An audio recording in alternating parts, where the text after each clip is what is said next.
Hi, my name is Susan Burrows, and I've been a member of Lake Highlands United Methodist Church for probably about 12 or 13 years now. And I'm a member of the Lyceum Roundtable class, Marshall Holmes's Bible study class on Wednesday night, and in the hospitality group where I might have seen you greeting you on Sunday mornings. I'm going to tell you a little story today about something that's a little embarrassing because it has to do with a shortcoming on my part. But I hope that by being transparent, I'll be able to relate to all of us who have issues with judging. So here goes. Years ago, I was in Bible study fellowship, and we had new classes each year that we met. And I walked in the first day of my class and noticed somebody in my class with a dog, and I love dogs, so I gravitated towards that person and found out that it was a service animal and that she was blind. We started talking, and I found like I got to be a good friend of hers, and we talked about her job, her husband, and several other things, and our friendship began. Well, I do have a total confession, and that is that besides sitting by her, we're going to call her Brenda, because I liked her dog, I have to honestly admit that I thought I was doing her a favor by being her friend, as if I were something oh so special, and she just was so lucky to have me.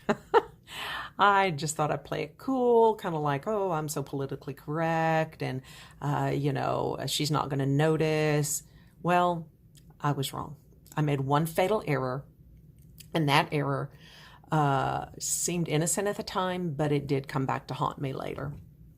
When Brenda mentioned something about her husband, I asked, oh, has he also been blind from birth like you? And she went, what? He's not blind. What made you think he was blind? Time stood still, and I thought, surely in our conversation she must have mentioned something about him being blind, surely. But I sat there and I thought those few seconds, and she had not. I assumed it. Her body language was so defeated. I could tell how disappointed that she was. She probably thought she had this new great friend, and all of a sudden I made that one statement and blew my cover, so to speak. The next week she didn't show up. I asked our teacher what was going on. The teacher said she told me that it was too difficult for her to try to do the study in Braille because it just took her so much time. And maybe that was true. But the truth is, had I been a better friend, a more honest, truthful friend, would she have stayed in the class? Did I have an effect on that? I don't know. She never came back, and I never saw her again. I think of the words of Christ from Matthew, first chapter. Do not judge, or you too will be judged. Why do you look at the speck of sawdust in your brother's eye and pay no attention to the plank in your own eye? You hypocrite. First take the plank out of your own eye, and then you will see clearly to remove the speck from your brother's eye. It wasn't like Brenda had a sin, a speck that I needed to remove, but I wanted to share that scripture because it does have to do with removing something from your eye, and how here she is blind, and I'm the one who couldn't see.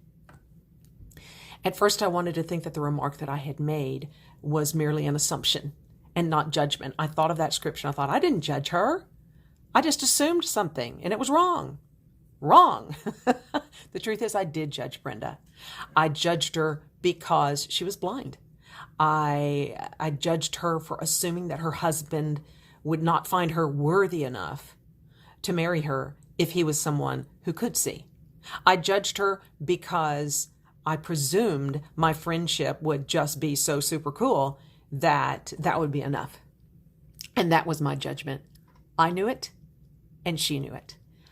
I made her feel less than, and I tried to cover it up with some lame excuse for a misunderstanding. I did not see her for the person that she was. However, she certainly was able to see me for the hypocrite that I was.